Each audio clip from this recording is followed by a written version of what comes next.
Flower paintings, flower paintings. Where the fuck is my Louis XVI vest, bitches? Fuck, where's the vest? Oh, here it is, here it is, here it is. Sorry, I didn't mean to. I probably will cut this whole part. So I bought this vest in Paris, in a theatrical shop, with the purpose to dress up when I go to art receptions, or art fairs, art festivals. Let's talk about art studio. What is the space I'm occupying that is a space where I create? Well, I create in bed, under the bed, on the table, under the table, but that's me. You don't have to be creative all the time, everywhere, but it's recommended. Stop! Stop! The ring started swirling, and it didn't listen to me. It stopped, and it didn't fall off the table. My art studio is like the inside lining of my skull. It is very intimate and very private place. I paint naked, conditions allowed, okay?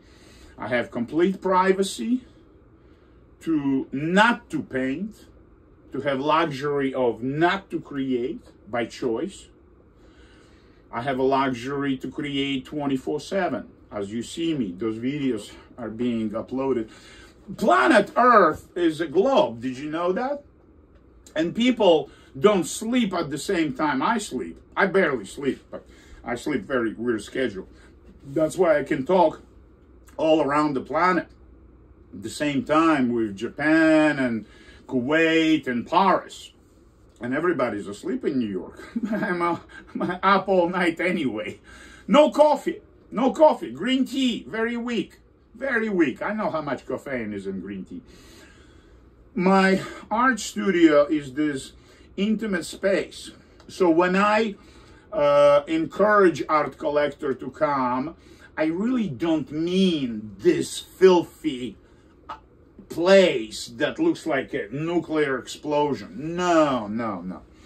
It has to be some kind of room where I sort of store paintings, where there is no actual paint to get dirty with.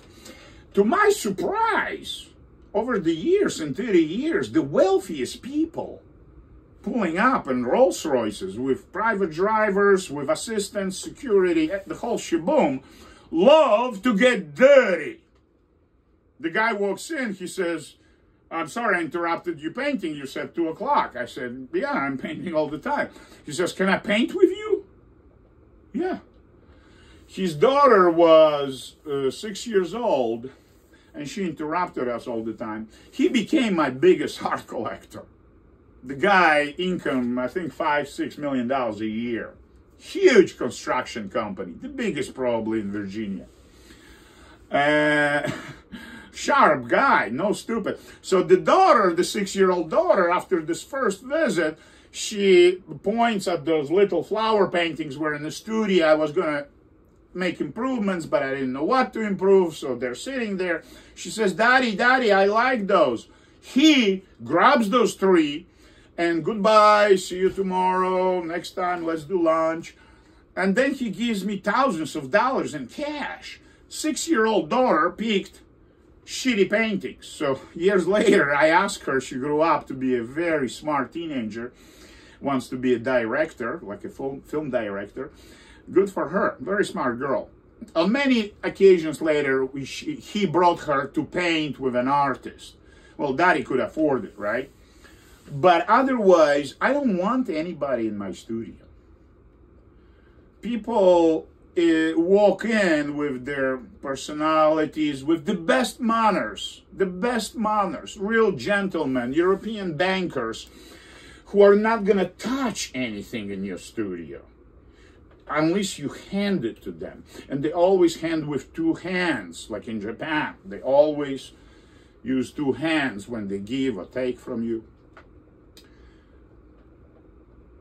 So you need to be smart about your intimacy with your artwork, about your intimacy with yourself.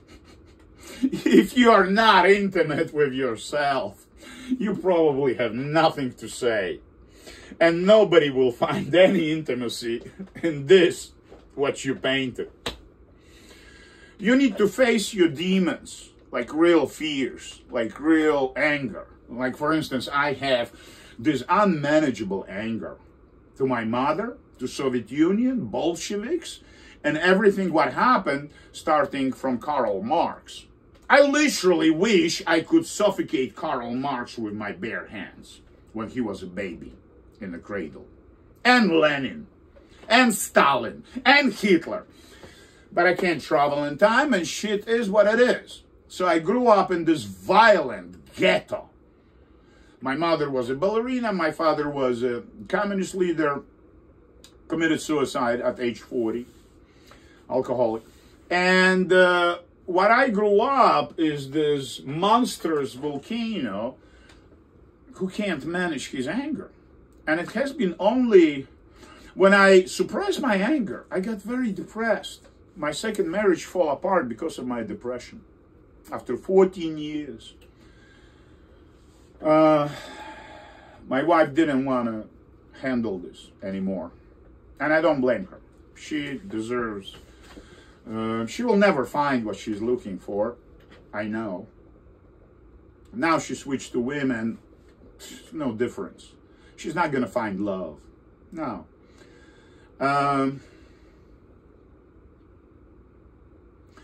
To find love, you need to go here, not out there. That's how it works for me. I find love in my heart currently in the past 4 years, but I didn't realize it's in my heart, to my girlfriend. It's just very distinctly in about a year I realized the love is in here. She feels it, she appreciates it, she admires it, she's all for it. But the energy of love is here. And this is the greatest power you can possibly imagine. Is love. If you don't have love, like St. Paul said, you have nothing. If you don't have love in your heart, you have nothing. All these fucking paintings I've been torturing for 40 years are meaningless if I don't have love. That's what keeps me alive since I recovered from suicidal depression, since I met my girlfriend. This little light in the end of the tunnel, this one little, well, she's not little, she's tall and beautiful, like Sophia Loren. Yeah, my girlfriend is the most beautiful woman in the world. I don't know why she's attracted to this bump. Yeah, St. Paul was right. If you don't have love, you have nothing. Oh, your fucking billions is a waste. Your grandchildren will be using drugs because you made so many billions. It happened a million times and it will happen to you. You robbed American people. You took your company public and walked away with $500 million. Good for you, genius marketing. You will die of cancer. Your grandchildren will be on drugs, or some of them might get shot in the head while pumping gas. This is what we call karma. It's on you. Your thoughts, your emotions, your actions is on you, on me. What I do every day, 24/7, is God's will, I believe. And my demon is this anger. In Hinduism, it says, is the greatest destroyer of man, is this anger. In Hinduism, it's analyzed very distinctly, and it derives from actual Big Bang. The actual motion of universe's expansion requires tremendous amount of energy to stretch the minute that was 1 minute, 60 seconds 10 years ago, but it's 61 seconds today. How do universe do that? Well, it takes a lot of power. Quantum power. Much bigger than nuclear power. Imagine that. They're trying to generate more power from quantum world that they put in Switzerland. It's a long shot. What I'm trying to tell you, every word you say, every thought you have must be true. in your studio. And your environment, my environment in my studio, get all this shit glued there, all these notations finished later. Oh, let this be here, remind me about this. All of this is a separate universe of mine that I created, and I keep changing and evolving. And I recommend you do the same. Because the true adventure and beauty of artist life is the struggle of creation, is the impossibility in a human form, in this body with these muscles, to do this stupid thing instead of washing refrigerators or making refrigerators so people can freeze their food. Instead of doing something like practical, you're doing art. Fucking stupid, isn't it? Everybody else is selling cars, making $2,000 a day. Not Andrey Bogoslowsky. Andrey Bogoslowsky is picking up butts in the neighborhood. Can't quit smoking. Karma is a universal mechanism. If you are not true to yourself, if you do a little lie here, a little there, every day, it builds up. Your consciousness becomes polluted. Before you know it, somebody will scam you on $100 over internet. Why did you allow it to happen? You didn't see it coming because your consciousness is polluted by your own delusional lies, imagining shit and convincing yourself this is true, but it's not. Buddha spoke about it a million times. But you as an artist, you're on the same road of self-discovery as Buddha inspired millions of people for over 2,500 years. And every spiritual sage left us, the descendants, the wisdom of their generation for a fucking reason. I'm leaving this wisdom for my grandchildren not to make the same mistakes I made, because it occurred to me that I'm actually making the same mistakes the previous generations made. Life after life. As I'm growing into grandfather's age, I actually have one granddaughter, sort of, from my nephew, who is 45 now, I think, or 50. No, 45. And his daughter is, 20-year-old, I think, 15, 16. So I'm a grandfather to someone, genetically speaking. I want to make this world a little better after I depart. The best I can do is to prevent you from making the same mistakes. Maybe I can give you a few tips how to make money, how to get smart, how to stand out from the crowd, how to talk about your art so you don't have to work full-time for shit knows what, for minimum wage. Artists don't get paid more than minimum wage. I recommend you get like a weekend job to sell cars. It's a filthy business, but you will learn how to sell something that is a piece of shit for a lot of money. And then you will apply this experience how to sell something you believe is amazing. Will you? Will you? Will you give yourself a credit? Will you use all the talents you have to do what you really dreamed about? Making a living as like Andrey Bogoslowsky? Well, listen to what I have to say. I have a few things to say after 30 years an artist in New York City, over 100 solo shows in 30 years, over 1,000 paintings sold and donated. Donations is it's a marketing treat from one hand, like you're donating small characteristic work to a Red Cross fundraiser. People pay $1,000 to go and eat some shitty dinner and dance for a couple hours. It's mostly out of $1,000 ticket, 900 is tax deductible, but 100 is the food you're gonna eat tonight, right? So there I am, donating 100% small painting with a bunch of business cards, helping Red Cross to set up silent auction, and then staying during silent auction. Usually it's between 6 and 8 while people are arriving for the dinner. A lot of women are walking around those tables, those donation tables, and looking for good deals on cosmetics, whatever, jewelry. They're donated shit. Or painting. And then they see this guy standing to this flower paint. Usually I donate flowers. And they're small, too easy to carry home. But in the past, I did run out of small. I was donating every night in Palm Beach.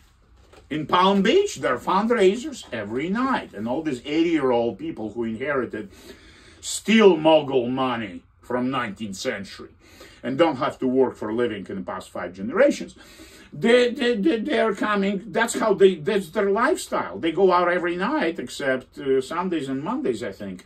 They're at the golf club sitting by the pool. They're not playing golf. They're too fat to play golf. I know most of them. So the donating artwork is, first you're giving back to this world Red Cross brought me. Red Cross bought me one-way ticket to, no. Red Cross gave me some money in Madrid. Like I was a political refugee. I applied through police station and the Red Cross gave me like $200 a month for 6 months. So I repaid a million times, you understand? I donate so many paintings to so many organizations in Red Cross, and especially Red Cross, because it's my personal, they gave money to political refugees. There were lines of Africans, I guess from Morocco, waiting to get those $200 a month back in 1988, right? I was in Madrid. So what I'm trying to say, donating painting, it's your opportunity to talk to the wealthiest people in America who have income to buy art and who probably buy original artwork. It's just a question whether your style is along their lines. And there you are. Convince them. Convince them what you're showing, a little painting, not much. So I started donating big paintings, and they just blew the silent auctions. $6,000 for a painting that at the time was in the gallery for $2,500. But somebody gave $6,000 for it. And it's on record. You understand? And that someone is a vice president of Verizon, Florida. So you are in a corporate, I am in a corporate collection. 2 paintings. Verizon corporate collection in the state of Florida. What I'm trying to tell you, your inner journey is the actual creative process, is actually painting. You're asking big questions. Why am I painting this? Why am I painting this poodle with blue eyes? You understand? You analyze every brushstroke and very meaning of your existence and creating. So when I say artist statement is a process, is in progress. So if you wrote an artist statement why you paint last year, this year you're supposed to paint for different reasons. So artist statement needs to change. So if you wrote artist statement on some website gallery posting your paintings saying, I started painting when I broke my leg and I was in the hospital for a week and I started painting, I had nothing to do. That story needs to change because a year later, you are a much more grown-up person and you realize that hospital broken leg was the beginning.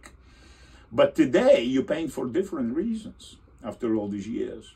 As years go by, you will realize that the process of self-discovery is getting more and more complicated. As you go into these woods of subconsciousness and trying to figure out what it takes to be a human being, you compare your decisions and thoughts with the people you like, we call friends.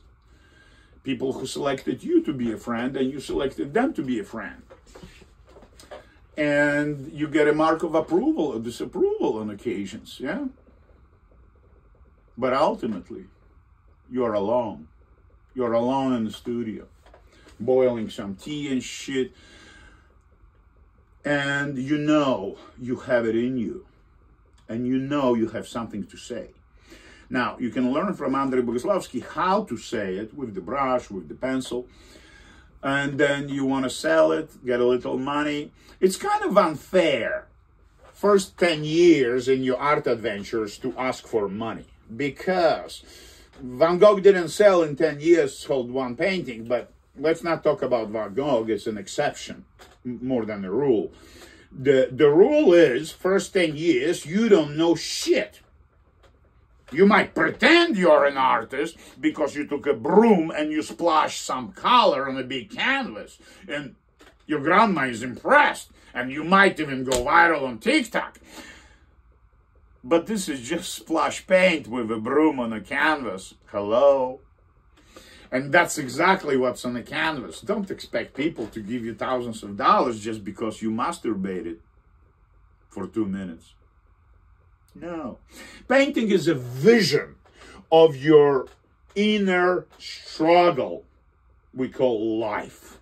It's a vision. In this particular case, it's expressed in flowers, right? And there's other symbolism. There is a holy grail tipped, which means holy grailiness is spelling in our universe where we live. The holy grail, the concept of holiness, is not what we wish to be. So this is the message behind the wine glass, barely visible, because it's a symbolic. Holy Grail doesn't have to look like a grail. You understand? It's a concept of purity, of holiness. How these flowers express Andrey Bogoslowsky? Well, flowers, as Jesus said, they are infinitely beautiful, more beautiful than anything you will look like, because they're basically plants' vaginas and dicks. And bees come and pollinate, What you're painting here is a more intimate subject matter than painting pornography.